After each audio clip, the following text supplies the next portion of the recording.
Meeting for October 29th, 2018. Please join me in the Pledge of Allegiance. I pledge allegiance to the flag of the United States of America and to the republic for which it stands, one nation, under God, indivisible, with liberty and justice for all. I'd like to make note that this meeting is being recorded by Chelmsford Telemedia and presentation tonight if anyone wants to watch in. Do we have any members of the press here tonight? No? All right. We have some public service announcements for Veterans Day. Oh, Ken, would you read it? Will.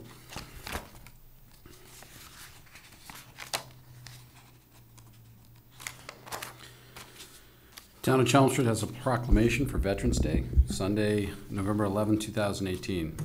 Whereas November 11th was the day on which the armistice ended World War I was signed, and whereas this day has been set aside to commemorate the men and women of the United States who have honorably served our nation in the armed forces, and whereas on Veterans Day 2018 we offer our support to those veterans who suffer illness and disabilities resulting from their service, and whereas there are approximately 3,000 veterans living in the town of Chelmsford, now, therefore, we, the Town of Chelmsford Board of Selectmen, do hereby recognize Sunday, November 11, 2018, as Veterans Day, and on this day urge the residents of Chelmsford to remember the personal contributions of all veterans in their community and nation, and to demonstrate their respect and gratitude in appropriate ways. Signed this 29th day of October 2018 by the Town Clerk, Pat Zergis, and the Board of Selectmen. Thank you. I hope that everyone comes out for the presentation that day. It's always a well-attended event. Both young and old residents are welcome to come, and there are a lot of them usually there. Hopefully it will not be as cold this year as it was last year. Just like to make note, there's a public notice of the tax classification hearing. We had set up a committee earlier this year who produced a quality report, really a benchmark in doing this kind of study. And we will be having Frank Reen, who is the town assessor, come into our meeting on the 19th and make a presentation as he does every year. We'll also have an open discussion for the public if they would like to comment, and hopefully there will be comments from both sides. The town Board of Selectmen votes on this issue every year, and we'll be voting on December 3rd, Paul, is that correct? Yes, yes. On December 3rd. We have an open session. Anyone who'd like to bring... Mr. Chairman, if I may, one other announcement, just because we have had a number of phone calls, and another reminder about early voting. The early voting for the upcoming November 6th election is ongoing this week. It continues through Friday during the town hall office hours of 8:30 to 4, and they also have extended hours on Thursday till 7 p.m.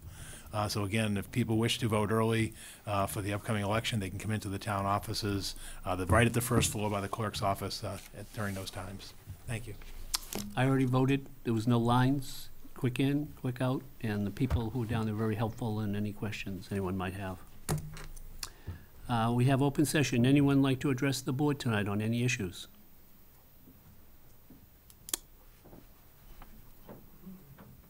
Thank you, Mr. Chairman. Brian Strip, 90 High Street, Chelmsford.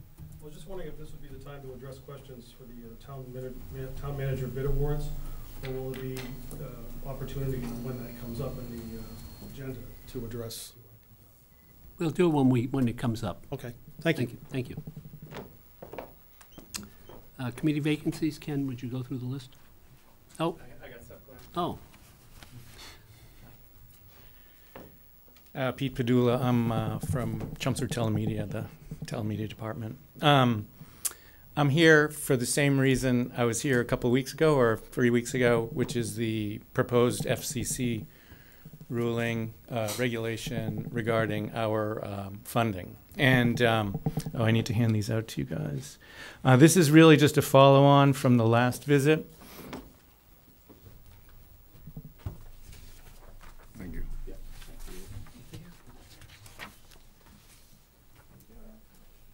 You need Thanks. Okay, you can give one to Vivian. So she has it for the record. Last time I was here to ask you to submit a letter to the Mass Municipal Association voicing your opposition to this rule. Stop me if you want me to go over the rule or the effects of it. Well, why don't you? Sure. This is basically under the new presidential administration. There was a new chair of the FCC administration, FCC commission, sorry, and it's much more business friendly. It's really seeking to deregulate and really diminish the power of state and local municipalities over the telecom industry. So this is sort of part and parcel of that zeitgeist. The way it affects us on a macro level is that there is this rule that will, we get cable franchise fees. Let's say we get $100,000. They are going to take off the top. They were going to allow the company to take off the top what's called in-kind contributions. So, for example, the biggest one we're most concerned about is the value of the channels, which we have no idea what that is. So if, historically for the last 30 years, they have provided free channels. So we have 3 channels and they're free. I mean, we get funding that's money.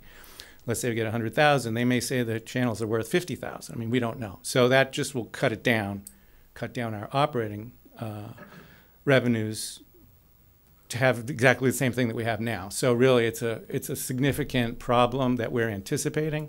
We don't know how it's going to shake out.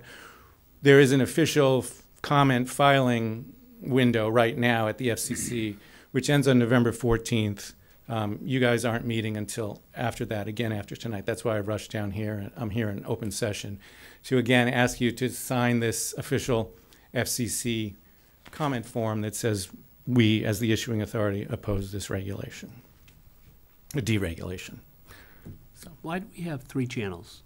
Why do we have 3 channels? One is for public access, which would be the channel, say, like Town Talk or really anyone, to have voice their own opinions. It's sort of like a great example of First Amendment, free speech.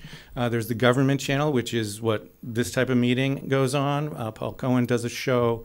We air things that the state produces, really just municipal programming. The third channel is for educational programming, so CHS-TV is what we call it, or CTM Ed. We run the sports, concerts, specific programming that's made for and about the school system. So that's why we have 3 channels. It's a model that's fairly common throughout the industry. So they can set the fee at whatever they want, or they have to substantiate it? Yeah, I'll read you just a sentence from this letter that we got from NATOA, which is the National Association of Telecommunications Officers and Advisors. It's really just an industry watchdog group and a lobby group. This FCC thing is called the FNPRM, Further Notice of Proposed Rulemaking. Though it cannot be quantified based on the FNPRM and will vary by jurisdiction, some are estimating a reduction in cable franchise fees of 30% and perhaps significantly more where a franchise has more cable-related in-kind contributions. So it's an unknown. It's a black box. We don't know what's going to happen. We just know that the authority that we have as a municipality is going to be diminished. So. Thank you. Yep. Thanks. So I guess we need to if we're going to take a vote, we need a motion, correct? Yes. Okay. Sure, Paul, have you looked at this? Yeah. Okay, Yeah, and you're, I mean, we just got it, so. yeah, I mean, what's happening here is you're seeing the technological change in the industry, and the regulations are sort of outdated at this point. I mean, what's happening here is, traditionally you had cable television and then you had satellite television. Obviously, PEG access doesn't exist on satellite. Now you've got people accessing programming through the internet without cable access, and so what I think the FCC regulators are trying to do is have a level playing field. The problem is the level playing field creates a revenue issue for those who, for systems that are traditionally funded by traditional cable television. So just that's sort of the concern here. So I don't see any downside to raising the concern, but I at least want to put you in the mindset as to what's happening. We sort of saw this with the whole wireless telephone issue years back. Given the climate of deregulation, Yeah. what happens to the shortfall in money? Is the town expected to pick that up? Or? I think that's probably where it's going to be in the future, is that if there may come a point where if towns wish to continue to provide access, programming, then my guess it's probably going to end up being on the town's financial contribution to support that in the future. Because I don't see the current regulatory environment where they would then put a surcharge or tax, for lack of a better word, on the internet service, which is the other vehicle that these are all coming out of. I mean, you've just, you can see everything, all the alternative services that are out there now that you can get what had traditionally been cable, non-broadcast programming without going through cable providers. So, yeah, it's a concern, and we've been seeing this thing coming about how the declining participation of of cable utilization in recent years. So are we making a motion to sign? Yeah, we could see it, sign and submit the letter. So I'll make a motion to sign and submit the letter to the Federal Communications Commission. A second. We have a first and second, any discussion? All those in favor? Aye. Aye. Great. Unanimous.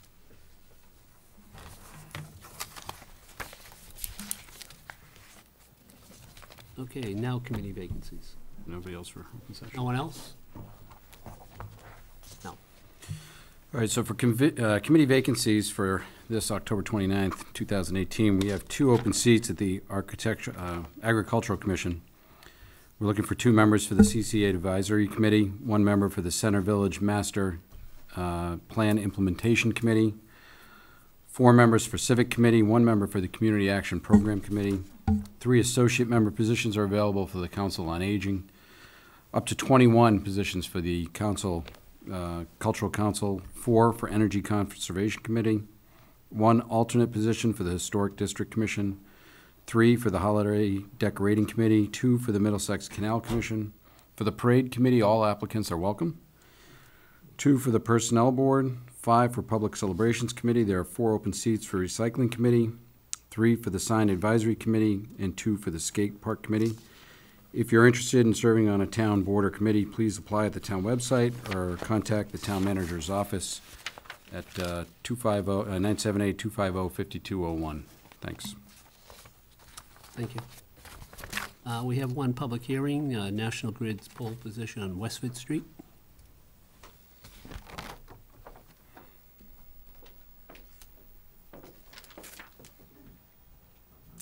Hello, Michelle Stacy, representative for National Grid. We're asking to put a stub pole on Westford Street to guide pole 93. A stub pole is a pole we put in to guide the pole across the street. Excuse me. It'll have an anchor and a down guy on it to pull the pole forward. They did an assessment of a lot of poles, replacing them, and they assessed that this pole needs to be guided so it doesn't fall. When a pole needs to be guided, can it also just be replaced with a more firm anchor? It could, but over time it'll lean again, depending on, because this looks like it's on the round of the road, so there's tension on the lines. Anyone here in the area who want to comment on this tonight?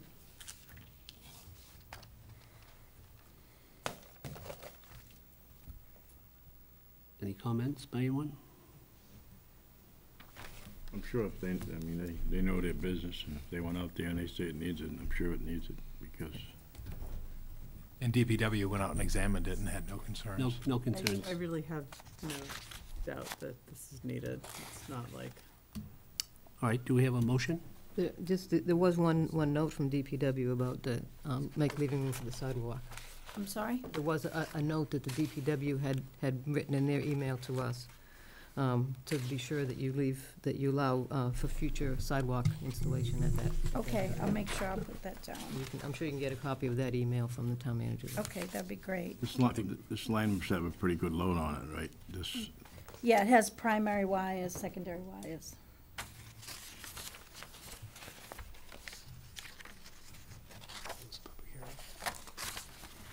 So I'll make a motion to approve the petition for, Public hearing. close the hearing. Yes, close, we have a vote to close the public hearing. Usually does those. Is that a motion?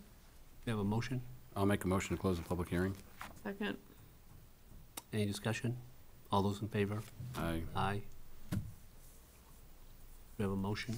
I'll make a motion to approve the petition for the joint or identical pole location on 96 Westford Street. No, it's It's not pole really. 90. Pole 96. Pole 96 on Westford Pole Street. It's about Pole 242 93. Westwood. Pole 93. It's across from pole 96. You could reference the petition number. It says it's pole 93. All right, we'll have to check that. It is, You have 96 on your paper? I have, so. Right, well, it's across from pole The 96 on notice, West. the No, notice it for the isn't. public hearing that I'm reading says across from pole 96. It so will I be don't know labeled as whether- pole 93. So, No, so you're that correct. must be pole 93. Okay. So I'll make a motion to approve the petition for pole 93 on Westford Street. Second. Any further discussion? All those in favor? Aye. Aye. Unanimous. thank you. All right, thank you. Thank you. We have a number of licenses tonight. First is a special license to sell wine at the agricultural event, Aranap Sellers LLC, Agway Winter Farmers Market from 11/3/2018 to 2/23/2019. Good evening. I'm Noel Powell. I'm the owner and winemaker of Aranap Cellars. I think this will be our, I'm losing track, I think our 4th year of participating in the Agway Winters Market. So just looking to come back and offer our farm wine for sale during the market hours. Are the dates in here the official start and end dates for the farmers market? Or Yes. are you there from the beginning to the end Yeah. this year? Yeah. All right. Anyone have anything that's been there before? I think this is, they've done this many times They before. have done this before, and they have good wine, so. All right, do we have a motion? I'll make a motion to approve the special license to sell wine at the at our Agway. food market, at our Agway Food Winters Market, from the dates of November 3rd, 2018 to February 23rd, 2019. Second. Any further discussion? All those in favor? Aye. Aye. Thank you. Thank you. And just a note, as he indicated, the farmers market will begin on April 11/3. And That's this week. I hope everyone in town partakes of it. It's always a great event and a lot of great food and beverage there. Thank you. Increase the hours of the Hong Kong, 32 Alpine Lane on 11/21, 12/24, 12/25, and 12/31. Good evening. My name is Amy Redican. I represent the Hong Kong. They asked me to come and see that we could, if we could increase our hours for our liquor license till 2 a.m. on those days. November 21st, December 24th, and 25th, and 31st for entertainment purposes Have you done this before? every year. Every year. No other places are open. Right. The only thing they can't do is on the 25th, which is Christmas, they can't Right. open before noon. Right. So Correct. it's at 11:30, but that's okay. When I filled out that Yeah, email to that's fine. Christina, It was 11 a.m. and then I said, but it says 12, so I All right. felt on that day there was a problem. So do we have a motion? I'll make a motion to approve the application by the Hong Kong to increase their hours on November 21st, December 24th, December 25th, and December 31st. Second. Any further discussion? All those in favor? Aye. Aye. Unanimous. Thank you very much. We have a request to change the approved hours for Capital Motor Group LLC, 154 Middlesex Street. Is anyone here tonight from them? All right. Can I, Isn't this the one that Yeah, this is the one we that asked hasn't him opened yet. clearly, is Yeah. it 2 o'clock? Yeah, And he said, right. absolutely. right, and I've had 3 calls today, kind of opposing this, I asked the people if they were coming in. My only concern is we don't know, we haven't seen them, they haven't even opened up yet, so, And numerous times he never showed up. well, so, I mean, I would prefer, before we gave them more time, additional hours, I would prefer to see how they run their business or whatever, but maybe it's not a big deal, but. What do you think, I don't- Pat? I mean, I agree with George. This is one that we've it's been a pretty arduous process for us to get this through. Now, so we don't need a public hearing to change hours? No. I mean, I agree with George. I mean, I like to see what it looks like in operation for a couple of months before they come and want to make an amendment. Right, and I think we did indicate, are you sure these are the hours? And absolutely, they were, so. Do you want to make a motion, Ken? A negative motion, perhaps? Or you take no action on it. Yeah, so we can just vote against it, that's, so you can just vote it down. We just do nothing. So you can make the motion and. Want to make a motion not to approve the extended hours? I mean, I don't know, it's up to you guys. How would you prefer we do it, Paul?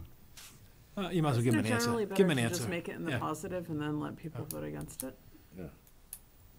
In other words, make it Oh, normal. I will make a motion to approve the Yes. extended hours Right, um, and that'll be defeat. in the application for Capital Motor Group, LLC. Do I have to second? Somebody has to. Not if you're not gonna Can't vote. vote. Motion fails, right? I don't know. There you go.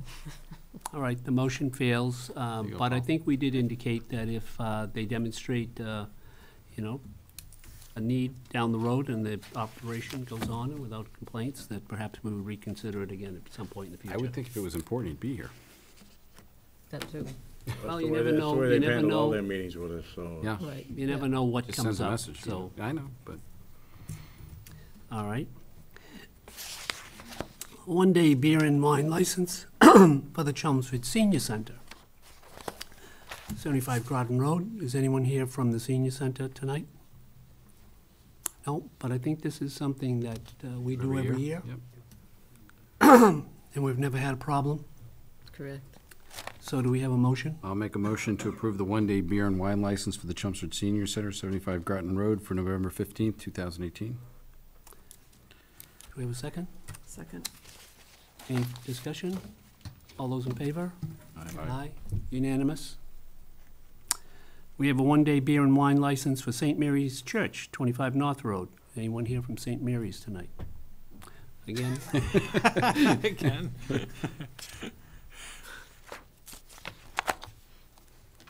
So make a motion? Yep. This is also one that. Yeah, Right, that's- we that do it happens every every year. year. It's a lot of fun. It's free wine. I'll make a motion to approve the one-day beer and wine license as applied by St. Mary's Church, 25 North Road, for November 16th, 2018. Second. Any further discussion? All those in favor? Aye. Unanimous. And the last one is one-day beer and wine license for Chelmsford Public Library. Again, this is one I think that we do every year. Yep. This is called the wine tasting event, I believe. Wine and beer Wine and beer tasting. Ah, with cheese. with cheese. That sounds great. I know I was there last year and it was very well attended. Geez, you really could kind of hit the trifecta here. You got November 16th, November 15th, November, I mean, I mean, and Just then, then, by the then weekend here. after all of that sampling, you know what to buy people for Christmas presents. So you know. There What you are the go. Hong Kong- Library card. so I'll make a motion to, unless there's any discussion. You all set? No. I'll make a motion to approve the one-day beer and wine license for the Chelmsford Public Library at 25 Boston Road to be held on December 11th, 2018. Second. Any discussion at all? All those in favor? Aye. Aye. Unanimous?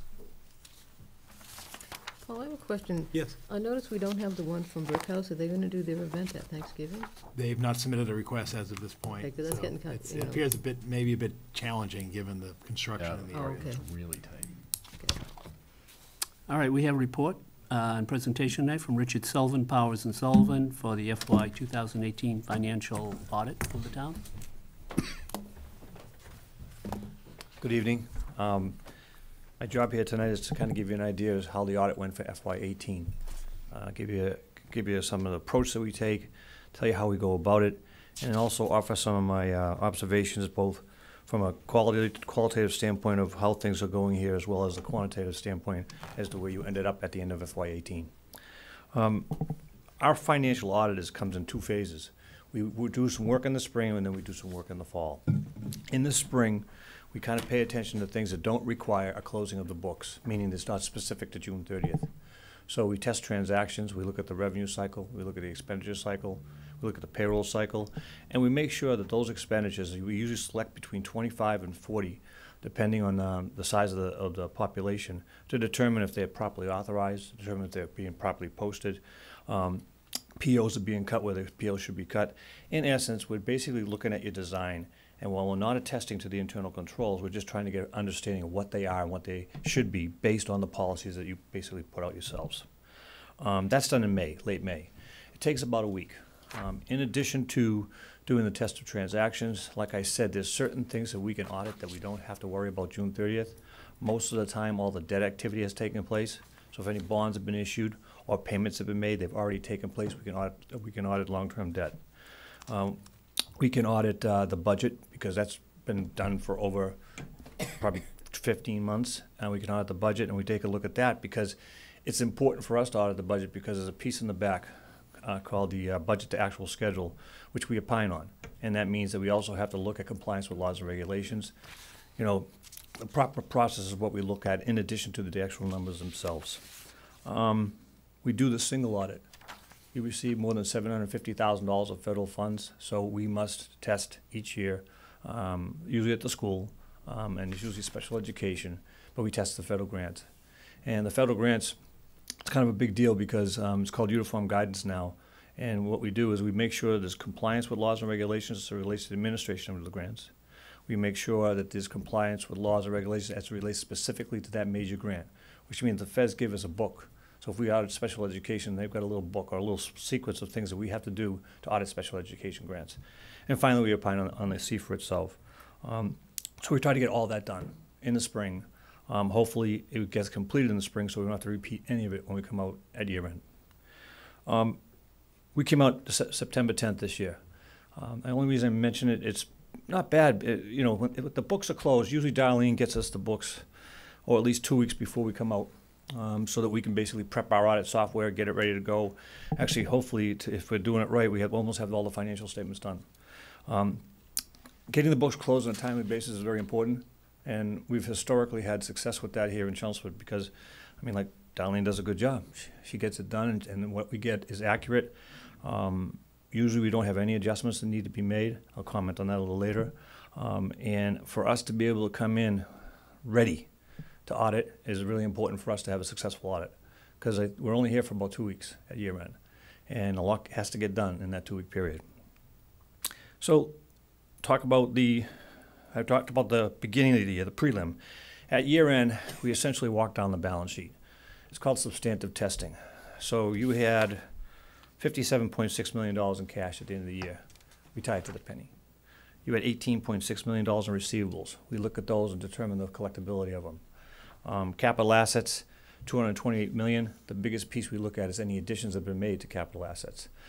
Because we look for construction in progress, we look for any motor vehicles, we look for the myriad of additions, like some of the, you had the school received, I'm thinking the temporary classrooms that they had, modulus, thank you. So we look at all that. And what I'll share with you before I go into some of the key areas of the financials is John, Darlene, and their team were ready for us. I use the expression, and if I've used it here and you can remember it, I apologize, but we come in like the Marines. We try to go fast and furious.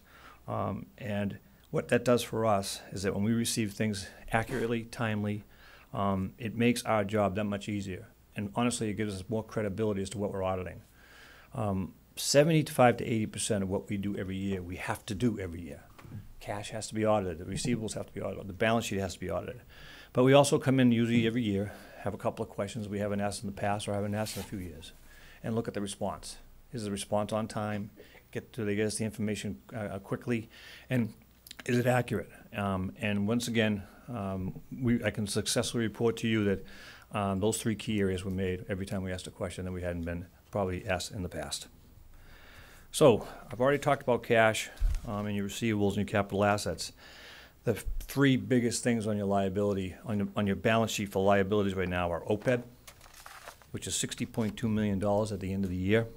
Your pension liability, which is your proportionate share of Middlesex County's retirement system, which was $103.9 million, and debt, which you own yourself, which is just under $90 million, $89.1. The big thing related to OPEB this year, I don't know if I actually went before you in 17, but we implemented GASB 74 in 17. This year we implemented GASB 75. And what it did is it took that liability that used to be a smaller amount for OPEB and put it fully on the balance sheet and actually modified some of the footnotes on the back. That $60.2 million was significantly less on your balance sheet last year. But now it's sitting there on the front of the balance sheet. It's not hidden in the footnotes anymore. And it's a big liability that, I'm happy to say, because you've set up the OPEB trust, you're almost 15% funded of it, which is pretty good. I think you have $8.8 million in that trust at the end of the year. That's a nice little dent on a liability that's real. The pension liability, that's just up to the Middlesex County to get the actuarial schedule right and fund it. The good news is about the OPEB, the pension liability, is their funding ratio in FY17 was 45.49%. It actually increased to 49.27%. I will say this, though, pretty much every retirement system did because the market really performed well as part of the 12/31/17 reports. And debt, it's manageable. You have an out-year schedule. That's what we call all out-year payments. Debt service as a percent of budget right now is a little high. You're at 11%. I would say 8.5 to 9% is more manageable. But if you looked in the debt section of the footnotes, about 2021, your debt goes down a little bit.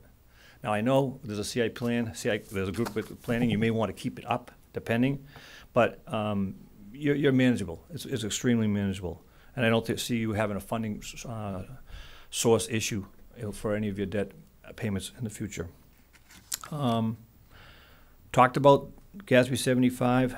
In addition to the amount now appearing on the financial statements, you have 3.5 pages extra footnote disclosure on the back. I'm only pointing this out because this is, if I was asked by somebody, probably in your shoes, to say, what's in this report that wasn't in there last year? It's GASB 75.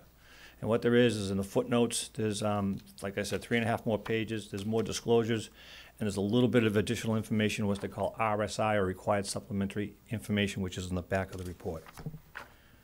Okay, a couple of highlights on how you performed. I kind of focus on the budgetary basis of accounting, which is actually a schedule in the back, because that's how you manage the town. You don't manage the town based on the GASB. You don't manage the town based on GAAP. You manage the town based on the budgetary basis of accounting or the UMass basis of accounting in Massachusetts. You had a small loss of $554,000 in 2018. This compares with a loss of $1.4 million in the previous year. Now, every year when you put together the budget, you anticipate using free cash. I think it was a little over $1 million in FY18. The good news is that technically that free cash is supposed to be the loss you anticipate sustaining as part of your FY18 budget. You didn't lose all that money. So in essence, revenues came in a little better and turnbacks were a little better than expected, so you didn't have to use all the free cash that you budgeted. You only used $554,000. Unassigned fund balance. This is kind of like unreserved fund balance, but it includes some other stuff. You have 3 stabilization funds, and in there is $11.7 million of stabilization money. Your total fund balance, unassigned fund balance, is $14.4 million, which is 10.33% of expenditures. That's a good number to have. Anything above 8% is I consider to be very good. Anything below 5% I consider to be worthwhile watching. You're at 10.33%, which in my mind is still very healthy and supports the AA+ rating that you have from S&P. The enterprise funds, golf broke even. The sewer had a profit of about $1.6 million, and the PEG sustained a loss of $250,000. But on a positive note, that's better than the $1 million they lost in FY17. It looks like the PEG is having difficulty sustaining the costs and its experience into a revenue stream that is commensurable to actually meeting those expenditures. And after what I heard that fellow say today, it could get worse. Capital assets, a total of $11 million was added to the capital base, and almost the same amount came off in depreciation. The school was received most of the benefit of it, $6.5 million, of which $4.7 was for the modular classrooms. You bought some land for a little over $1 million. You put improvements in the rural field program, and the DPW had about $2.3 million of additions, which included infrastructure improvements, sidewalks, roads, drainage, and equipment. And in there is a whole smattering of other equipment for the police cars and so forth, but I'm just trying to highlight the important stuff. So when all this gets done, all this financial statement is done, we own 2 pages in the report. We help prepare the report because it's not something that's easy to do, but we only own 2 pages. That's the opinion. You received an unmodified opinion, which in layman's terms is a clean opinion. It doesn't get better than that.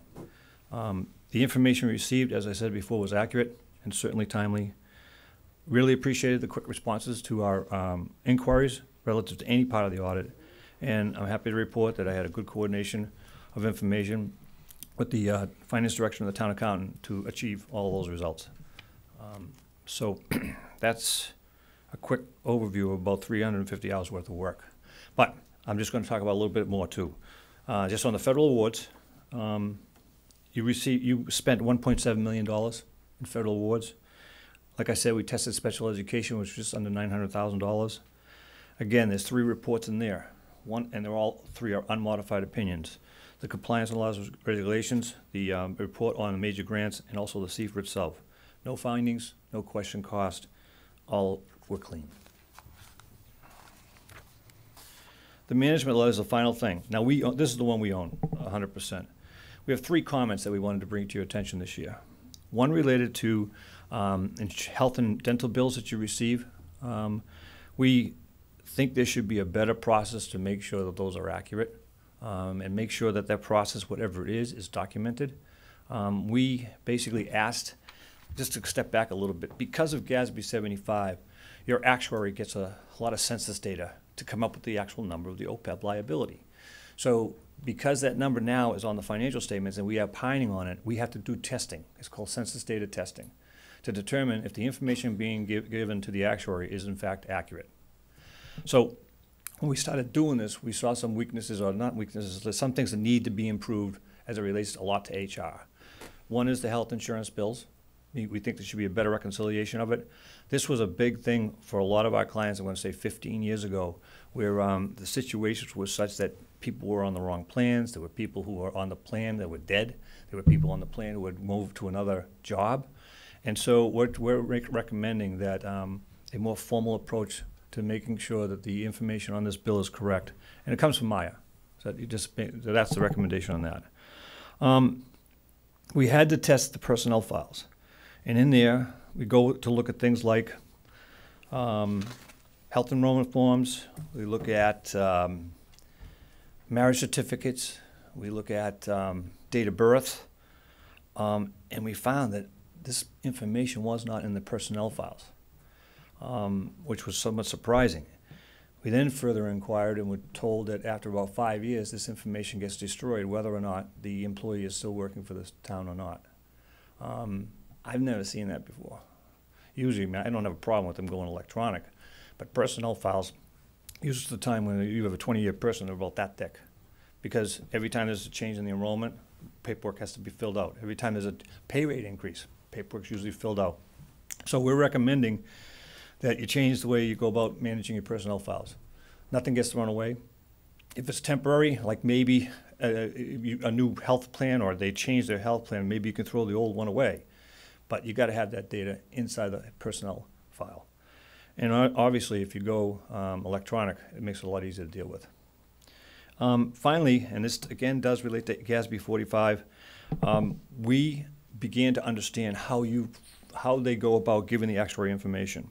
And what we found out was that Maya sends a file over that has everybody on it, and then HR manually puts in the plan they're on, what their other valuable data that the actuary needs to determine what the OPEB liability is going to be.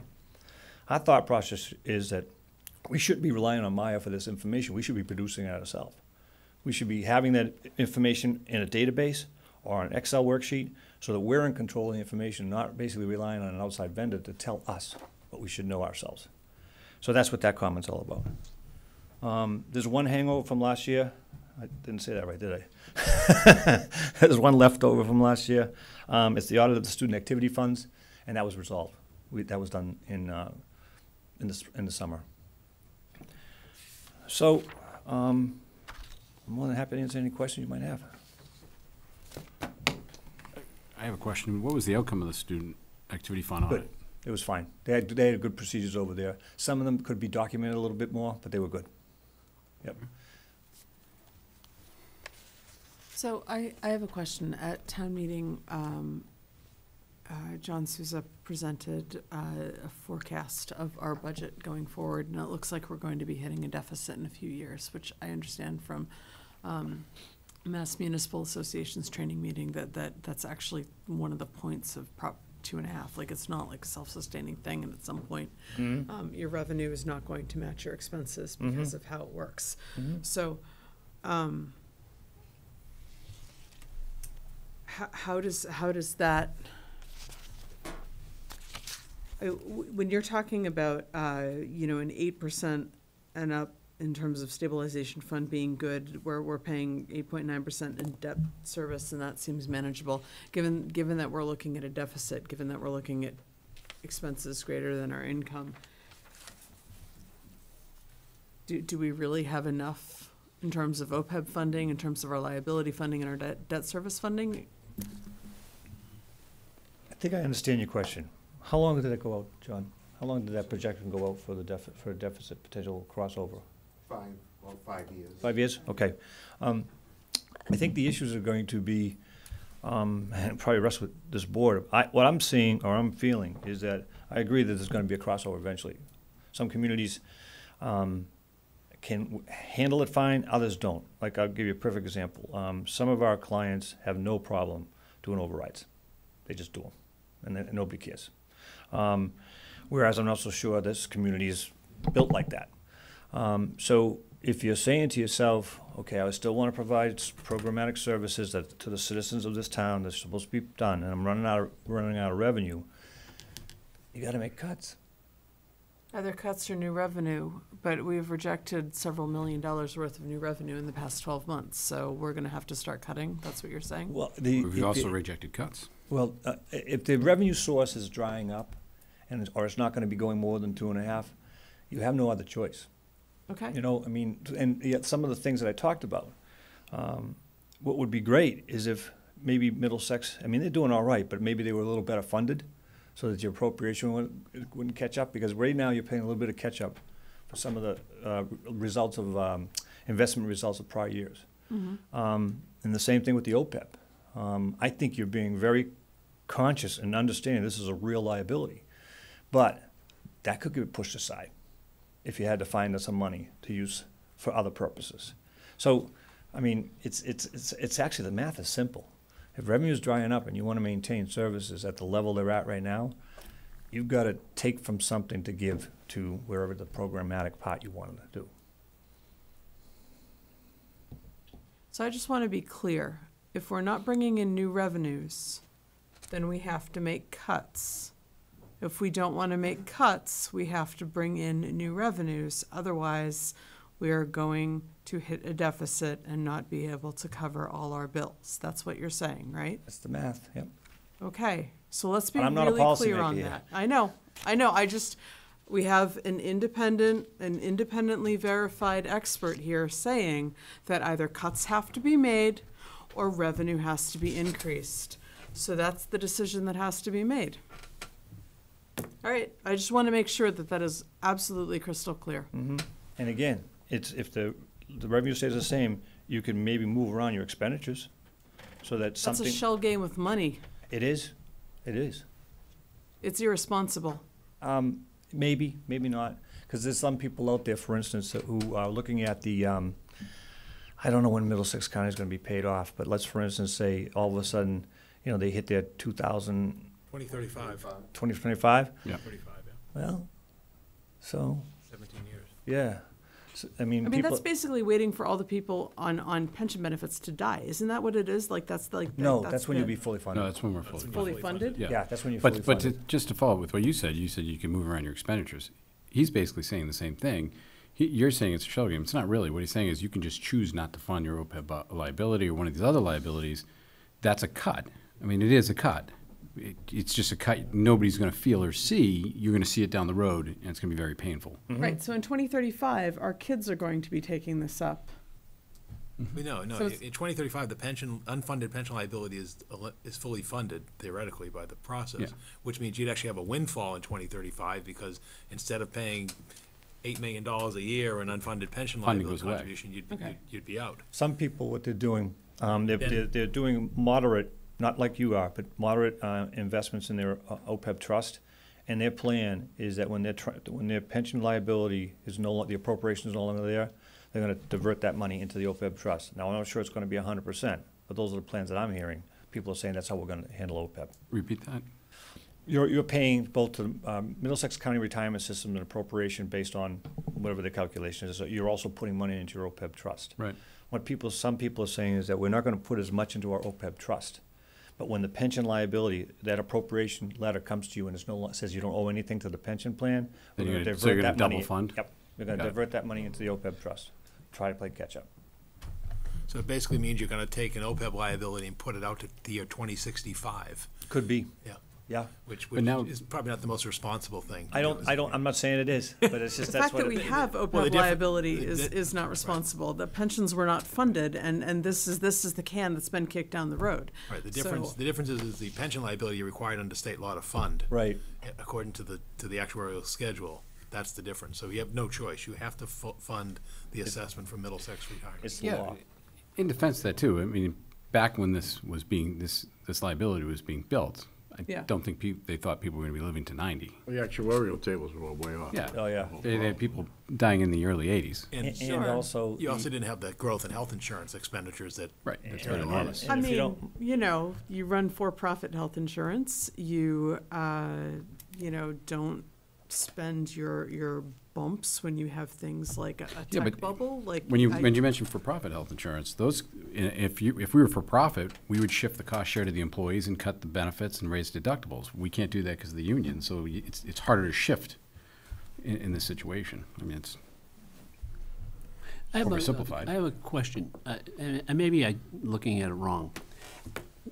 We are short $61 million in arrears. You're in arrears, that's In right. arrears.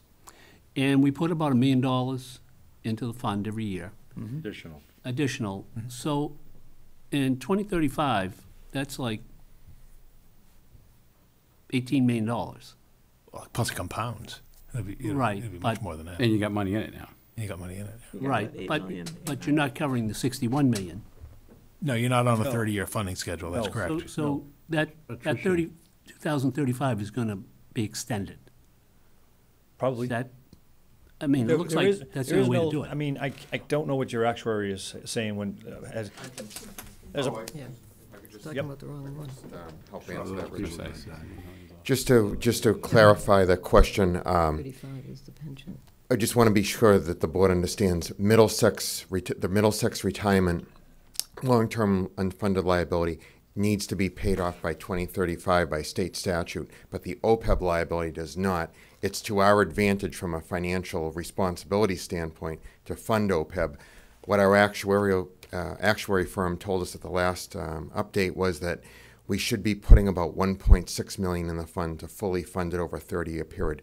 We're doing $1 million. That's why at a previous meeting I spoke and said that if we can ever afford to do it, try to ramp up the $1 million slowly over time. Of course, recognizing, Paul and I both recognize that we always have other budget pressures, but that's something that we would work towards. But I just want to make sure that So Middlesex's retirement. Middlesex's That's retirement done and by OPEB, 2035. other post-employments relates to health insurance.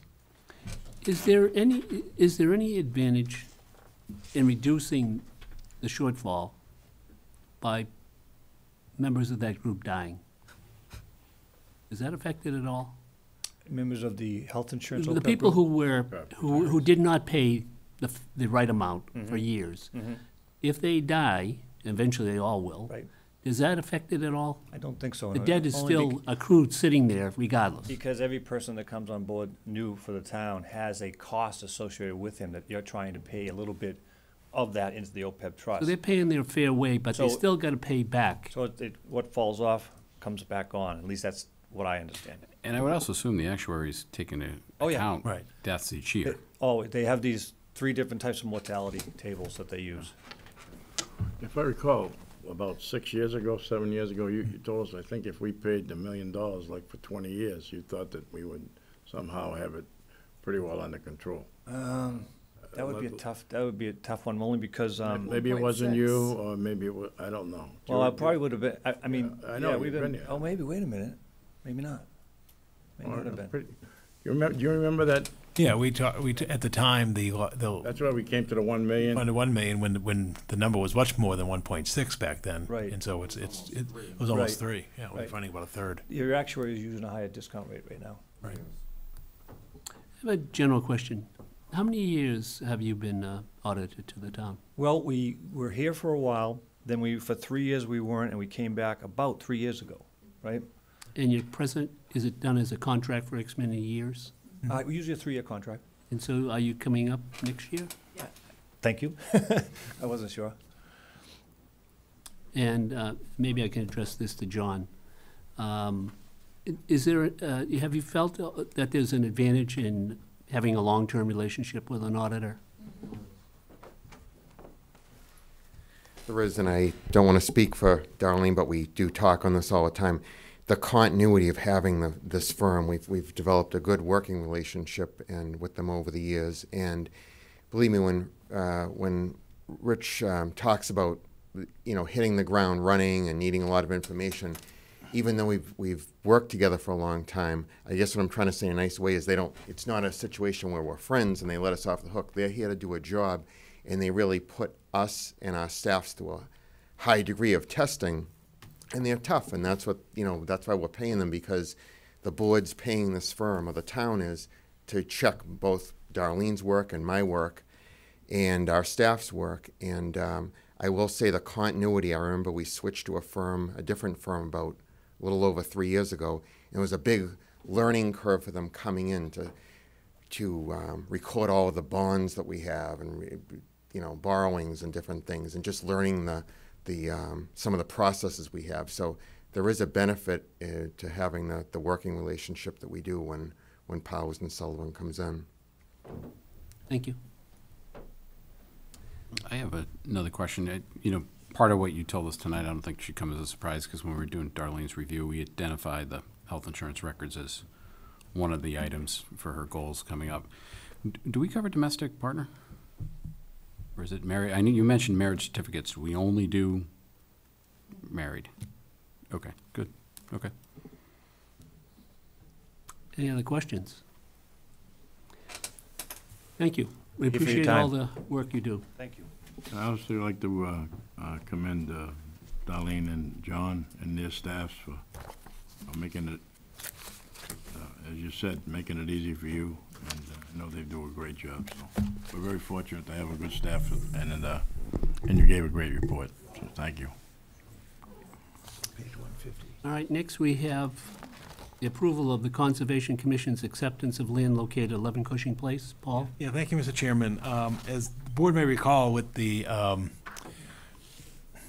project going in the center next to the rail trail, part of the discussion over the years with the permitting of that process, the owner of the property, which is Win Stanley Enterprises LLC, has agreed to donate a portion of that land to the town for conservation purposes.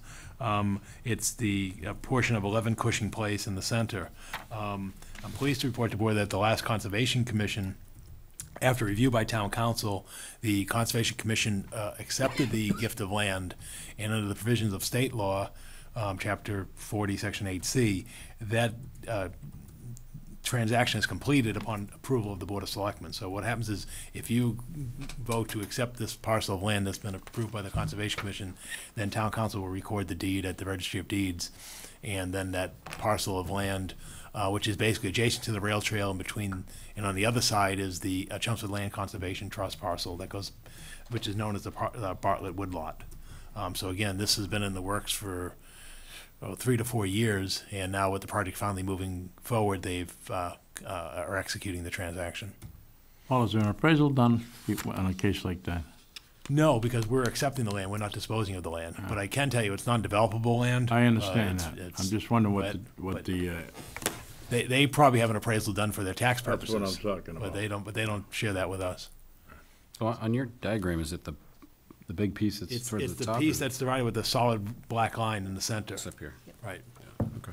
So that's how it will take place. Are there any And that's, plans? if you recall, there's that old dam that's back there, and there's been discussion over the years of whether Yeah. there'd be an idea of, perhaps Conservation Commission working with the Land Trust to make a bridge or a footpath so that one could access from the rail trail from the Bartlett Wood Lot. Obviously, that will be done at a later time.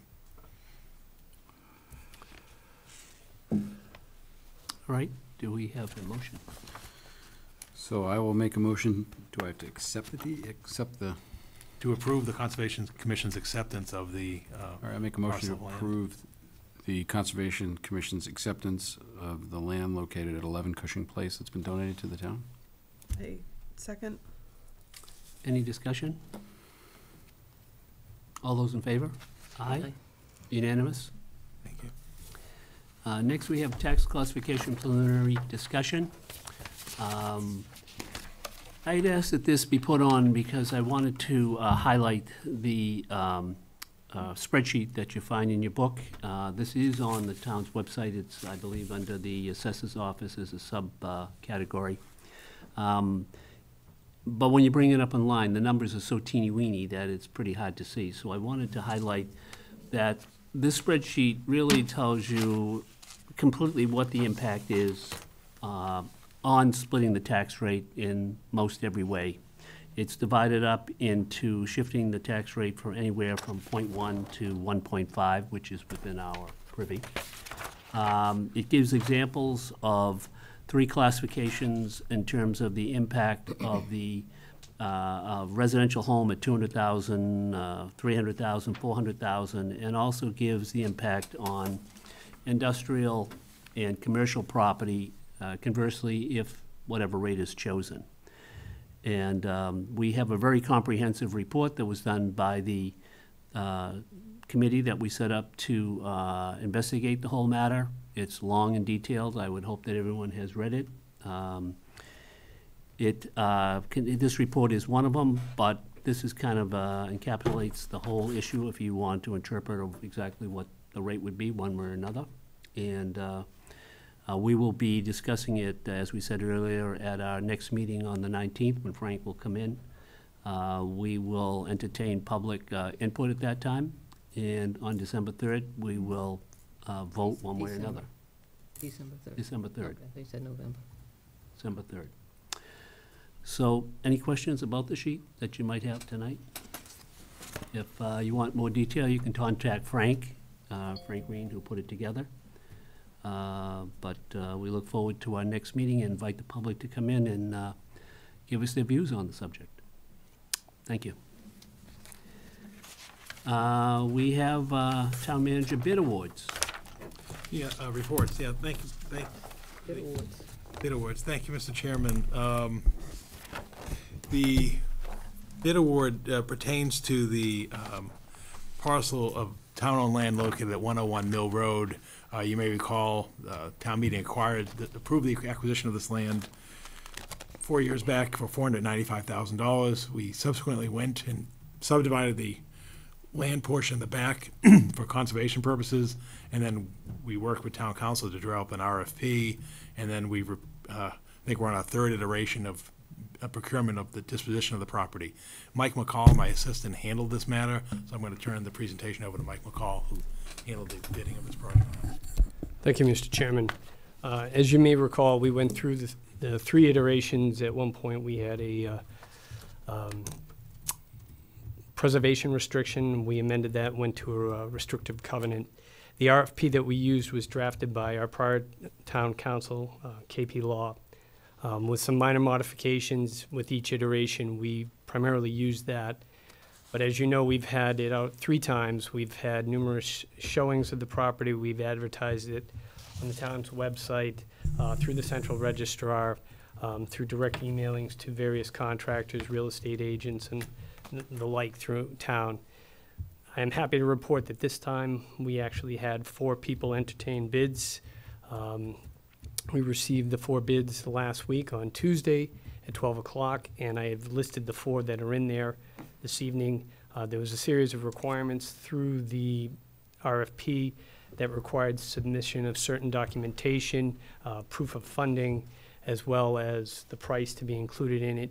The review that I did after we opened the bids, in my opinion, each one of them had met all the criteria.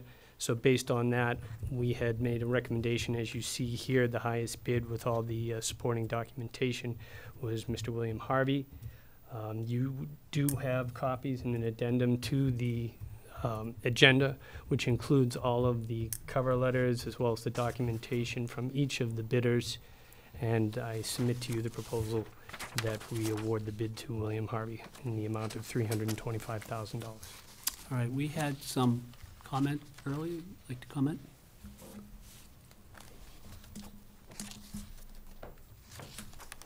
Thank you again, Mr. Chairman. What my question is at this point, because I'm not sure how this would be handled, but my question is, would the town take any action if after the fact the winner decided to change their proposal, say from a single-family owner-occupied residence to a two-family? Is that something that would be entertained?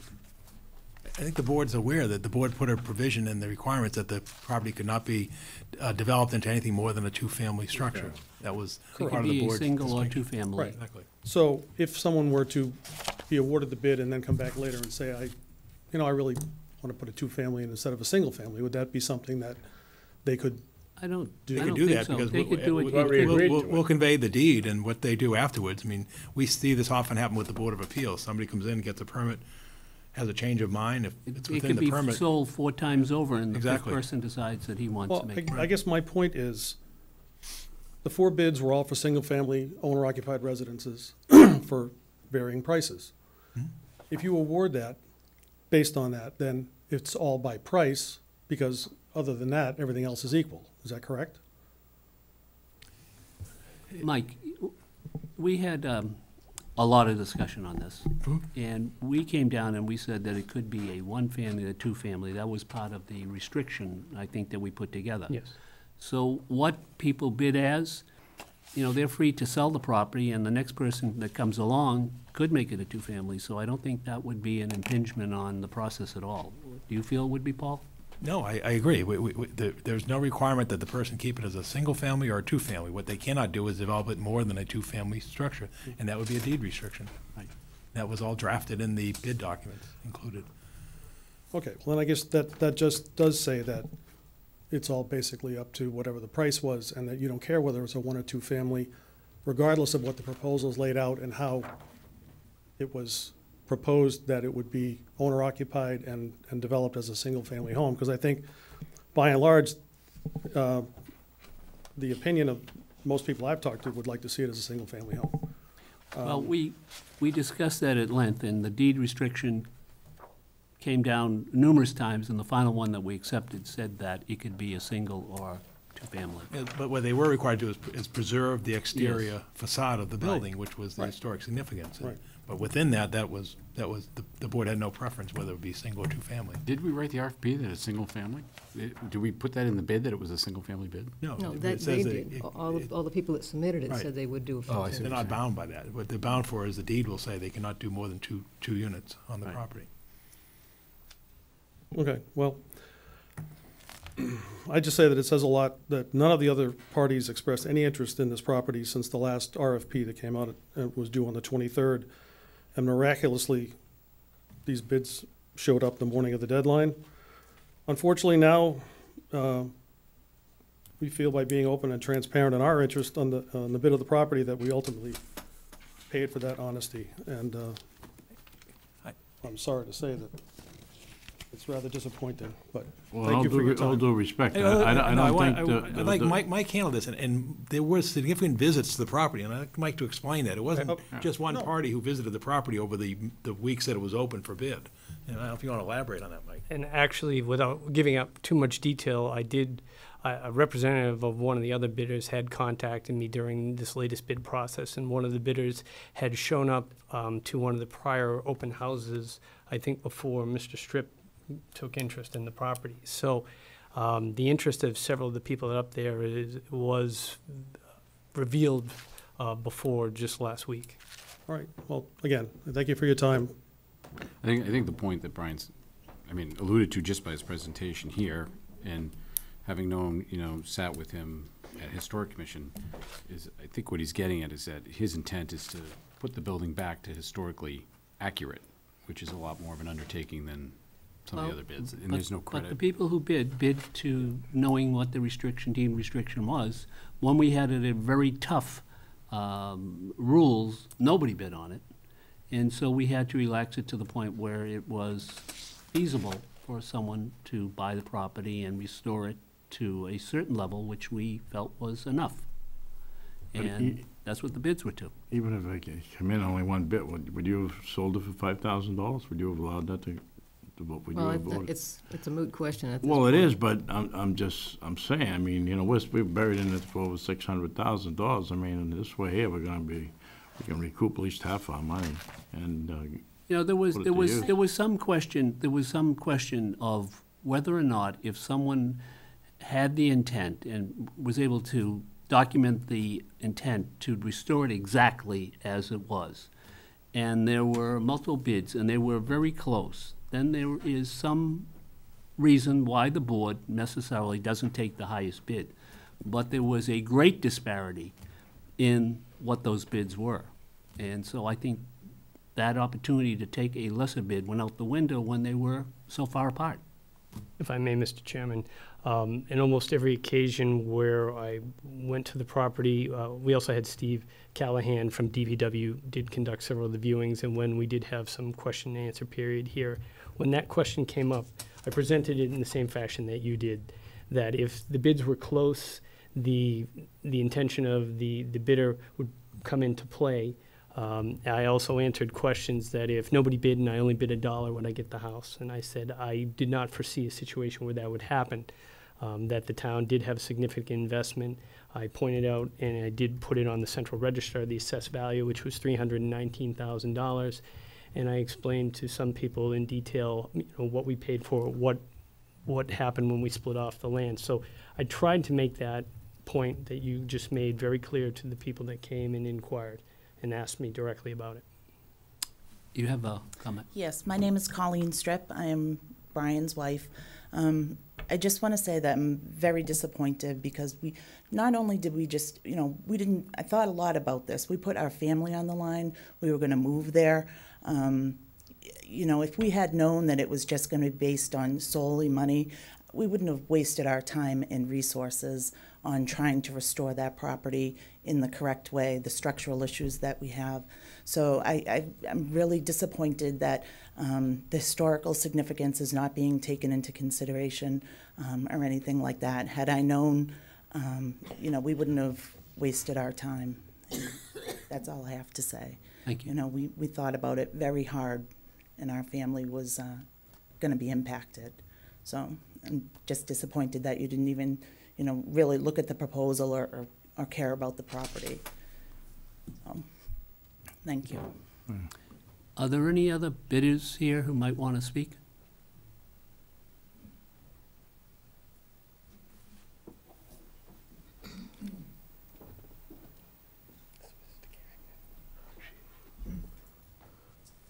Good evening, everybody.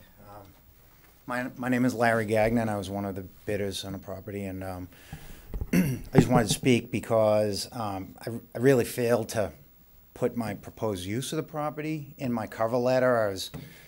My wife felt like just keep it short and sweet and don't elaborate, but I'm feeling now that I probably should have elaborated a little more of what I really would have done. So my thought for the property was going to be of two-family use, okay, and I sat back, and it would be an investment thing for me. I would not live there.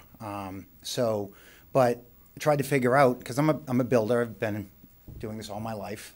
Started my business in 1984. I've been born and raised in Chelmsford. So I actually worked in that building when I was in 10th grade for a summer or portion of the year. So, but anyway, so my thought after really looking at the building and deciding how I would make this good two-family application, to take the existing building and go in there and divide that into 2 units would take a lot of like gutting and changes and electrical and plumbing and just changing the real historic integrity of the building as it sits right now. So what I actually came up with, and I thought it was a great idea, I would, because I need to get everybody's approval to do that if I were to win the bid, but I probably won't, but I would remove the garage section of the building, and then I'd approach the town to build a building off to the side a little bit, which would have the 2 units in it, okay? And then I would go back to the existing building and close up the back where the garage came off and pretty it up, not restore it to the T, but clean it up nice, you know, fresh paint inside, just rip out a lot of that old wiring and the goofy stuff that's gone on, probably clean up the 3rd floor so I could get a good look at structure and integrity, because that's what I do. And just at that point, actually, I would leave it open to the town being able to use it on occasion. And I don't mean like permanently, and I certainly wouldn't want to be like staffing a place, but I would leave it open for occasional use. Maybe the historic committee could have meetings there occasionally, or even, you know, you've got the Byam Road and the Byam House and the Garrison House that once in a while a field trip goes to and whatnot, and I would leave it open for, you know, that kind of use, but no responsibility on my end as far as like insurance, you know, that would have to be a town thing, but that was my initial thought, how I would approach the property. And anyway, I just think it's a good use. It leaves options for the town. They get to, you know, have use of the house. It doesn't get defaced on the inside or the outside, and I'd like the board to consider that if something happens with the higher bidders or whatever. But that was my plan. Can I ask you a question? Yes, sir. How much money did you intend to put into it to meet your vision? Into the building itself, the existing...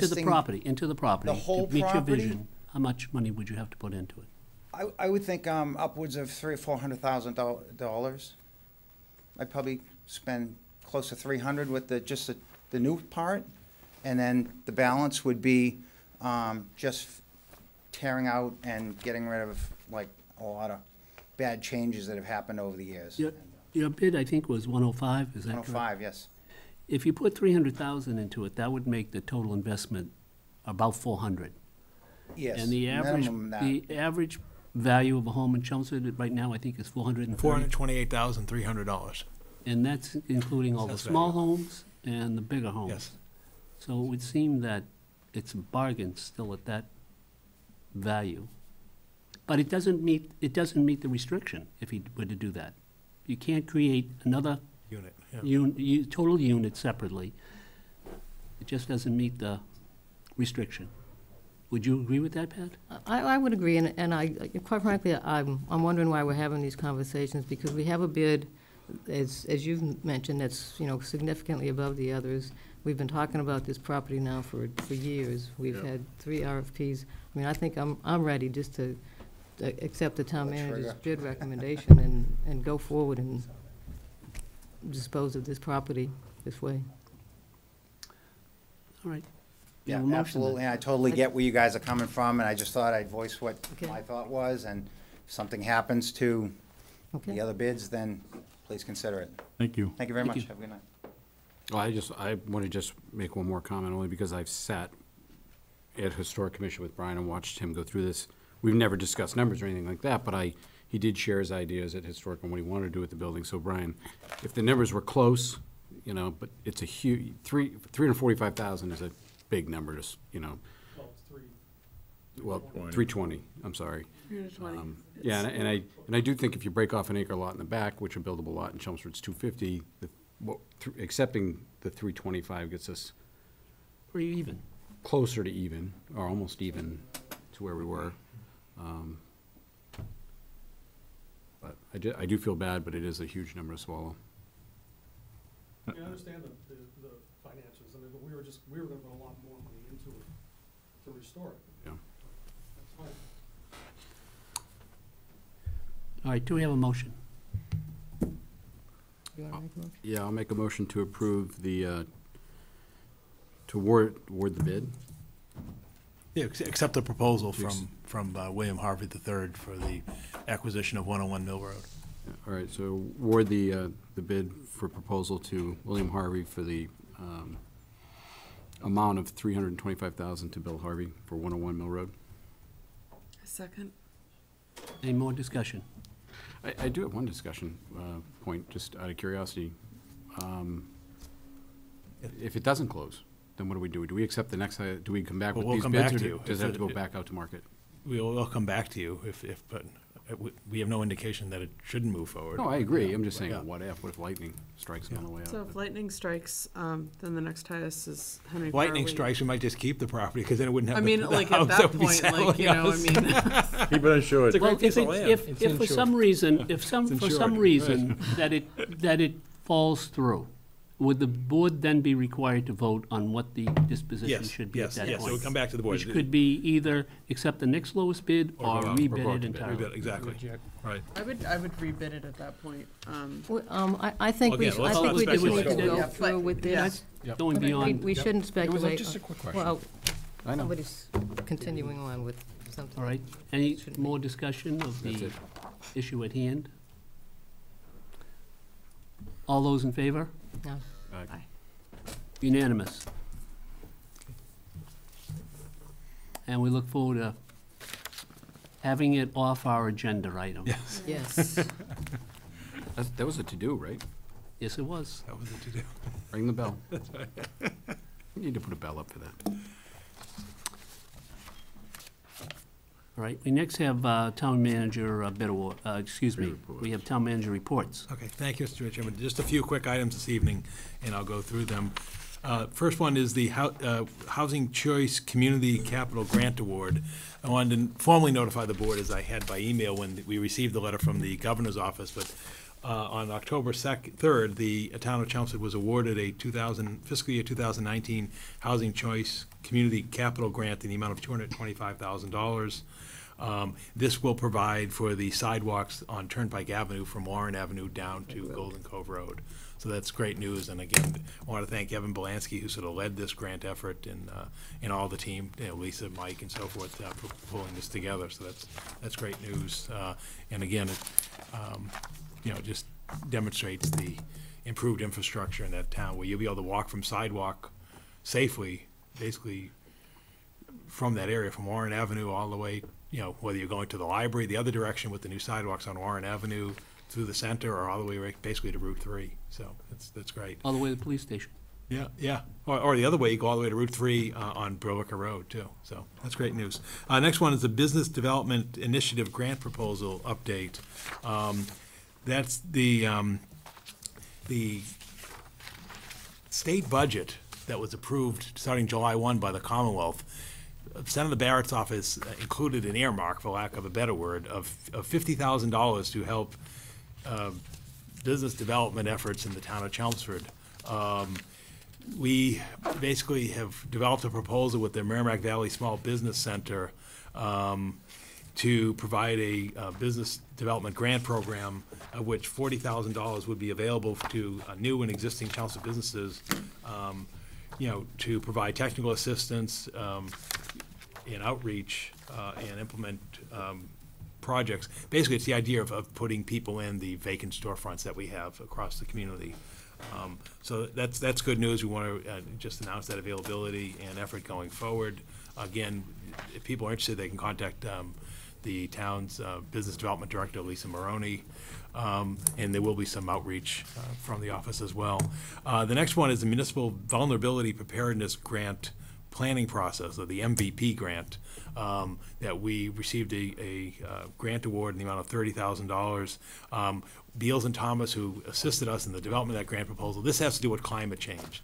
And the one that we recognize in terms of the climate issues in the community, the most vulnerable ones are those along the Merrimack River and bodies of water. Obviously, we have suffered the effects in recent years from windstorms and so forth, but the real, if you go back now a decade and you know, in terms of the floods along the Merrimack or problems with bodies of water such as the dam burst at Freeman Lake and so forth. So we are in the development of that grant process, and there will be, I just wanted to let the board and the community, there'll be public hearings after the first of the year. I think 2 of them where we'll have public input in terms of how Chelmsford could best prepare in the future and perhaps receive grant monies, you know, to address those issues. I mean, obviously the one, we know what happens when the river rises with the winter melt and so forth from the Mother's Day storm back in 2008 and so forth. And so perhaps we can do similar to what we're doing with the sewerage issue at that area, is perhaps put some kind of berm or other impacts to prevent that backflow that comes in and create some problems in that area. So again, it's holistic, but we wanted to let people know that we had an initial kickoff meeting where we engaged our public safety officials and conservation and water district, and we'll have public input sessions, I think 2 of them, as I said, after the first of the year. The next one I wanted to mention was electricity aggregation update. As you know, the board's now, I think we're in our 4th year of electricity aggregation. You remember when this was introduced, this is sort of one of those good news stories. When it was introduced, it was some sort of it was sort of a bit controversial that the town was injecting itself by default. You remember you had the opt-out requirement for electricity, because the way electricity deregulation in Massachusetts works is, you know, your National Grid is your default or basic unit supplier, unless you either individually choose another electricity supplier with National Grid remaining as your transmission company, or you get placed into the town's aggregation program with the requirement to opt out. Well, the good news is for the winter rates that were just established that go from November through April, the National Grid basic supply rate, or the default rate, is 13.1 cents per kilowatt, and the town's contractual fixed rate that goes through November 2020 is 9.4 cents. So I just want to point the board out that there will be considerable savings by the community from the town's aggregation program, which is good news. I mean, as you may recall, the National Grid by state regulation varies every 6 months, but clearly now for the last 18 months, the default rate, our rate has been great, has been a cost saver compared to the default rate from National Grid. The only last thing I'll mention as a footnote is, given the disparity between the town's rate and the National Grid rate because of what's happened in the energy market, we are working with town council and 3 other communities who are under same aggregation programs with Public Power, who's our electricity supplier, to sort of fend off a legal challenge by Public Power. As you can imagine, we suspect that they're not generating the revenue that they're not generating the net revenue that they anticipated when they approved this contract with the town. But we're working with Paul Haverty, our town council, and our other councils, communities in the area to resolve this matter. Right now it's heading towards mediation. They're claiming that when the state annually does its adjustment under the aggregation program, that's a change in law, and we said no, that's an existing practice. So I just wanted to let the board know that whenever there's significant money, as you can imagine, is involved here, there always becomes a legal challenge. So, but we're handling it effectively, and I'll keep the board updated as events warrant. But again, the good news is right now the aggregation program has continued to be successful for the community. And then the last one is the Mass Housing Princeton at Mill Road audit. The Mass Housing, which is the Massachusetts Housing Finance Agency, undertook a financial audit of the recently completed Princeton at Mill Road rental development of at the end of Mill Road by Route 3. And basically the good news is they came back with a clean review. This has been reviewed by David Hedison, Evan Blansky, and so forth. And so, you know, sometimes people do wonder, because there's a suspicion, is does anyone ever check that what's put in for these affordable housing projects meets the requirements? And in this case, they did meet the financial limitations. So that was good news. So that concludes my report from this evening, Mr. Chairman. Can I ask you 2 questions? Sure. Do you keep a running total of grants, monies that the town has won on an annual basis? I've never done that. I mean, I've been here, and this is completing the end of my 12th year. I've never sort of kept the tally. The only thing I will do is, if you go to the annual town reports, I'll often cite the grant awards that the town received. Because we seem to be We're doing really well. We're doing real well. And it would be nice if we knew year to year that we're doing well or we're not doing well. Perhaps you could start it. I'll start, yeah, I'll start. That might be one of those, you know, kudos to us Yeah. things that we Okay. could highlight. I'm curious, kudos to who? I know, to whom? I know some of these were earmarked by the state. One was under the Deval Patrick administration that came through. Yeah. But on top of that, I know there's some that we've had to apply for. Yeah. And I'm just curious who's driving that, or? I'd say it's a team effort. I mean, the one we're waiting on right now is the MassWorks again. You know, we have a MassWorks proposal that's tied in with the development across from Apollo Drive where they want to put the brewery. Right. And we're awaiting a mass development decision on that one, very similar to the mass development one we had in the center at Cushing Place to do with the project that's going in from Win Stanley for the utilities, the undergrounding project. So I think it's a combination of all of us, myself, Michael, Lisa, Evan, and whatever other support we can bring in. So it is a team. I just want to know who to effort. congratulate. And Yeah, I think you sometimes congratulate. department Yeah. heads will write their own Yeah. specific Right. stuff too No, I when agree. they need it. Yeah. So depending on what the grant It just is. seems they've been Yeah. more than I remember Yeah. in 1 year, Well, the combined other- the last 5, you know? Yeah, well, also, you got to understand the state runs a biennial election cycle, and we tend to see increased activity during the even-numbered years. And one small ad for anybody who's watching at home. I don't know if brewery is the right word. I think what they're really, would be ideal, what they're looking for is Restaurant. tap room. Tap room restaurant. No, it's Brew not a pub. tap room because the Wait, tap room is bring your own food. All right, so how would you classify a? So, all right, so what you need, and this is, my own insider background information on it, is you want twin businesses under one roof. You want, if you want beer there, you want a brewer, but you want a separate restaurateur. And you would run them as 2 separate businesses, as sister businesses, and the brewery would sell wholesale to the restaurant, and then the restaurant would retail it, and that is the best way to do it. Or how about just a restaurant with a lot of tap beer? What is that? What's Well, the that's objection? a different thing. That's a standard liquor license. That's But if the- you have a tap room, you need a farmer like the whole ABCC licensing thing. It gets wild and crazy with manufacturing and distribution and selling. What So is the objection to brewery?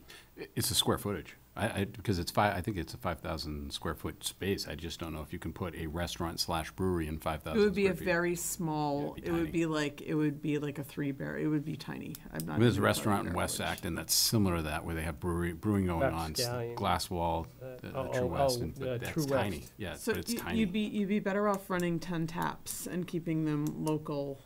If you're looking for a beers. place to make money that can do well out there and attract to the businesses, I think your goal is to have a restaurant with a lot of Because custom brews on tap. it's also a business area. You're looking to draw office people, so they're not going to be drinking beers at noon and going back to the office. Well, they might. You'll Is catch it- the. is it- It depends on the office, but Is it a- generally you're going to catch the 5 o'clock, 6 o'clock crowd for any of that. But Is it a tomato or tomato? No, it's a big ABC It's- difference in Town licenses. it's manager huge. appointment. It's a huge difference in licensing. Until we get One additional question, Paul. And I know that we've touched on it previously, but there seems to be some discourse out there that people don't quite understand the $5 million that supposedly the state owes us. Can you just briefly enlighten people in terms of? Yeah, and there's more than that. There's, what happens is the state bond process is 2-stepped, and it's actually fairly similar to the federal government. You have authorization bills, and then you have appropriation bills. And Chelmsford over the years has been subject to receiving authorization on a number of projects. I think if you go back 10 years, Pat, there was originally $300,000 authorized for the re-siding of the town hall, right. but it was never appropriated by the governor. Right now, we have a $5 million authorization for the town center, the Riverwalk, or Brookwalk as we call it, of which the land you approved earlier this evening was part of that. That way, they would actually go past the Oddfellows building down and through the center, and pedestrian bridges and so forth. However, there's been no appropriation of those monies because the state legislature authorizes a great deal, and that gives them the ability to trumpet the fact that they've served their communities, but their debt authorization capacity is very limited. So then they leave it in the hands of the governor in terms of which projects to finance. So there's a capital bond bill, there's a technology bond bill, a housing bond bill, and so forth. In our discussions with this administration, they tie their appropriations to jobs and investment. And therefore, projects that they seem that either create significant amount of jobs and or have a significant amount of investment, they will release funding for, which is what any of us, I think, we would do if we were sitting in the administrative office. So that project is sitting there idle until there's one of those scenarios. Now, obviously, when the project came in for the apartments behind in the center at Cushing Place, that didn't meet the criteria, so we couldn't get the $5 million released. Instead, we ended up getting a MassWorks grant for $500,000 that's will be taking place next spring. What we envision is that there's less than 2 years from now is the lease expires on the buildings that are behind Santander Bank, the Oddfellows building. And so I think we informed the board about 2-3 years ago that we met with the property real estate trust representatives when they were in town, and in fact we're told they may be in town in a few months again, and they've had engineering and survey crews out there in terms of what will happen with that site. That may be the type of event that may warrant a release of a portion, or if not all, of the funding to improve the center walkway. It needs that type of investment, job creation to take place.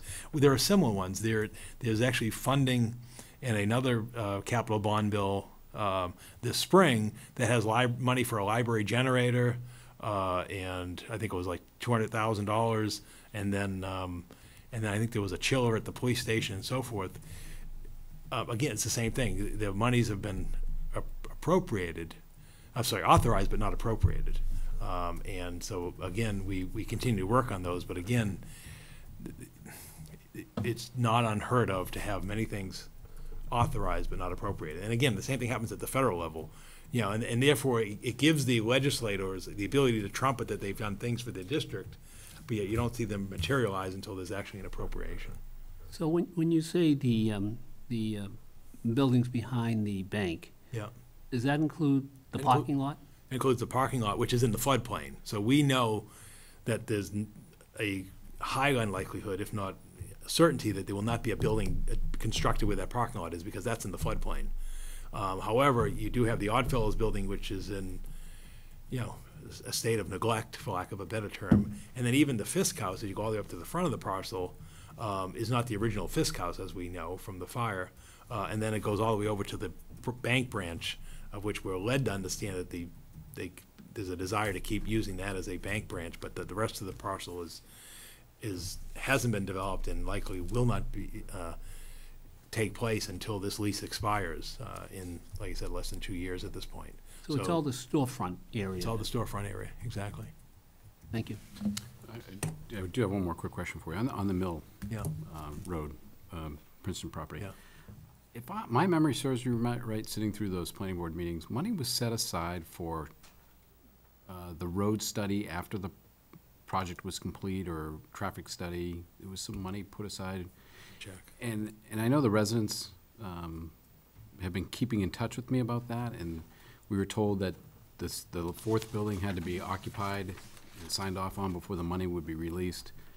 I'm just wondering where that sits, because I still am getting a lot of calls about how dangerous that road can be, especially on the curb and everything else. Okay, I can look into that. I think the biggest excitement they had is when Lifelinks moved out, because then that created that whole issue of the vehicles in the roadway, right. And that's been approved. But I'll look into that issue of the road traffic study. Yeah, I'm 90% certain there was some money put aside that would get released when the project was signed off on to do some traffic studies over there.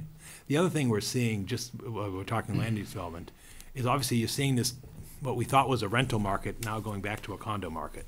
We see that in the center with the 38 units behind, Center Brickhouse Pizza across to the rail trail. There's also a hearing coming up to the Board of Appeals to change the units on Gorham Street to condos that were originally permitted for apartments. That's on the opposite side of the bridge there. So obviously, it seems like the rental market is not strong. We're now seeing condos. Why that's significant is we know when there are rental units, 100% of the units count towards our subsidized housing inventory. When they're home ownership, only the 25% count. So are we back in danger? So it's fluctuating our number. We'll still be at 10%, but it won't be as high as we originally thought. So will we still be in safe harbor? Yes, we once the units are come online for Turnpike, we'll still be in safe harbor, and we think we'll be at the 10%. We thought we were going to greatly surpass it with the rental units. Okay. So that's, like I said, that's before the Board of Appeals. And The other thing that's before the Board of Appeals is, in effect, Mr. Gagnon was here this evening. He's before the Board of, remember the parcel we sold on Morose Avenue? He's before the Board of Appeals seeking a variance to make it a buildable lot. And that was continued till their next meeting, which is this Thursday. I think they're doing a site walk before. They're doing a site walk, so I just, would bring the board up to speed that that's also happening in terms of, development activity in the community as well. So again, and then the other one that's going on, so we might as well, while we're talking land, since we're on the floor, there is discussions, and there is before the planning board, the subdivision at Misty Meadows. And again, that was one that we expressed interest in terms of preserving all or a portion of that land for conservation purposes, because it is under chapter land protection, and therefore the town will have a right of first refusal. In what part of this process do we get that? It's only when they have a bona fide offer to sell the land. What's happening there is the executor of the estate is seeking the permitting prior to the sale. So that's why, because there's been a lot of questions coming in as, will the town exercise, will the town exercise? And again, there have been discussions with the town, conservation, and they've been before the Conservation Commission for wetlands as well as the planning board in terms of developing a portion of that land off a bridle path for a subdivision, and then perhaps large portions of the balance of the land being put into conservation status. And in the air of transparency, right. My guess is that if they get approved permits in hand, that lot becomes worth a lot more money than without permits in hand. Exactly. So that's what's going on. So, They wouldn't do that though unless they had an idea whether the town was gonna buy that or not. Why would they expend that money, right? I mean, once they get a PNS, you have. The town has 90 days. 120 days to exercise or assign. I'm sure they'd wait for that 120 days to expire before they'd start their permit process. Right. But then right. Don't they want to get all the approvals? They want to get all the approvals first before. Right. They push up the value. Right. Push the value up. We'll push the value up. Right, makes it And then- less likely we can. And then the town has, Right. then the town will make a decision, do we exercise our right of first refusal and pay a considerable amount because it's not worth the subdivision? Or do you take a essentially nominal amount, if any, for a large majority of the parcel conservation, which of course, much of it's wet too, we recognize. So actually then the original owner is going for the permits then. Exactly, because they have, they're feeling, we've met with them, they have two responsibilities. One is a fiduciary responsibility for the estate, and the other one is they feel an obligation to the town and the neighbors for their support for the property. But their proposal does include. Both those aspects. Yes, giving a chunk of land to the town. Exactly. And developing. Exactly. 6 lots or whatever it Right, is. because I know there's been a lot of discussion, social media and other places about that, and so I just wanted the board to be aware that those discussions, and also just the other thing to bear in mind, and we say this, there are also other parcels of land that are significant that are also may be on the horizon as well. So when the town makes that type of decision, you've got to keep in the back of your mind, well, gee, what if something else that expects to come up may come up? So that's kind of the calculation you make. It's kind of like stocking a roster, right? You got to figure out what else you get out there to figure out what you're going to do. So, Are you aware of anything? Yeah. Oh, good enough. Yeah. Okay. No, but I nothing that's formal. Obviously, if it's formal, I come to you. But I think we all hear rumors of, I use the word estates, and what some things have to be involved with estates to. That's usually where this arises in estate matters, in terms of, in order to meet the estate obligations, that the lands that may have conservation value come up onto the market. Thank you, Mr. Chairman. I just have 2 appointments real quickly. For the Board of Appeals, to appoint Ida Gates for a 1-year term expiring June 30th, 2019, and the Dog Park Advisory Committee, Sarah Cregan, for a 1-year term expiring June 30th, 2019. I'll make a motion to approve Ida Gates for the Board of Appeals for a 1-year term ending June 30th, 2019. Second. Any discussion? All those in favor? Aye. Aye. Unanimous? I'll make a motion to approve Sarah Cregan to the Dog Park Advisory Committee for a 1-year term expiring June 30th, 2019. Second.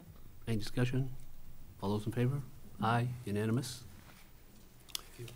We have 2 meeting minutes. First is the Board of Selectmen minutes from 7/23/18. Any discussion? You have a motion? I'll make a motion to approve the Board of Selectmen meeting minutes from July 23rd, 2018. Second. All those in favor? Aye. Unanimous? We have the BOS executive session minutes from 10/1/18 not to be released, I believe, since it's still pending. Right, and Ken was not there, so I'll make the motion to approve those and not release them. Second. All those in favor? Unanimous? I abstain. Technically, it's not. 4-0 with one abstention. 4-0. We have liaison reports and referrals. George, anything? Just to get out and vote, and when's our next meeting, Paul? 3 weeks. 19th, is it the 19th? It is the 19th of November, yeah.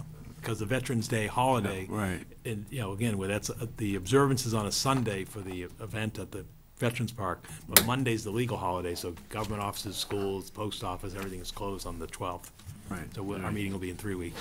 I would say make sure you get out and vote, and, a lot of people are taking advantage of voting early. Mhm. And also, if you can attend that Veterans Day ceremony, it's always a good one, real good one, and who deserves to be honored more than the veterans, so let's make the attendance real good. Thank you. Emily, anything? Yeah, I wanted to reiterate the get out and vote. If you are still confused at all, you can go to vote411.org. It's put out by the League of Women Voters. If you have friends in other states, they can put in their address and get their local issues and races as well. Pay attention to all of them, even the down ticket ones, because some of those people have some really important jobs to do. And we need to be aware, and we need to all be voting. So bring your friends, bring your relatives, offer rides, and get people to the polls. And then the other thing I wanted to mention is something that I just discovered, and I'm embarrassed to admit this, but I will, because it's, might help other people. Our public library, as you may know, has books on tape, has media, has shows and movies, and you can get apps on your phone. You don't need a Kindle, you don't need anything. You can get Hoopla, you can get Overdrive. Those are the two apps that will let you take out audiobooks and shows and books with pictures for your kids. It is 15 titles per month per library card, so you don't have to share with your kids. And it lets you listen on your phone, on your headsets as you're doing things. You don't have to be stuck listening, and it's a great way to increase circulation at our library. It's a great way to keep up the value of our library, which is a really good one, and we have a really good interlibrary network, and so I would encourage people to do that. So, Pat? Just a couple of things. We have a couple new Eagle Scouts in town. Nathaniel Morris and Joseph Farina received their achievement a couple of weeks ago. And the only other thing is to wish George a happy birthday. oh yes, You made it, George. Congratulations. Did it again. Yeah. How many years are you finishing? What year is this? 72. You finished 72 years. Starting the 72nd, I guess. Is that You're it? No, starting starting 73rd. 73rd, you're right. This year I'm going to play golf and shoot my rock. I'm going to shoot my age. How's that? I'll believe it when I see it. All right. Like without cheating? I'll keep score. No, I didn't say that. Is that on a nine-hole course? George told me he was 50 a few minutes ago. I was a few minutes ago. Ken? I have nothing. All right. And I just have that this Saturday is the kind of the award ceremony for the Girl Scouts. That we do a lot of talk about the Boy Scouts, but the Girl Scouts are equally active in town and have numerous troops. They're smaller troops, but there are many of them, and their award ceremony, and there'll be a number of certificates signed by the board for that, and hopefully that we get a great turnout. What day is that? Sorry? What day is that? It'll be this Saturday. I think it's Sunday. Sunday, the 4th. From what time? 3:30? You wonder over. And where? Let's quiz Clay. Church, at the church. I'll be there.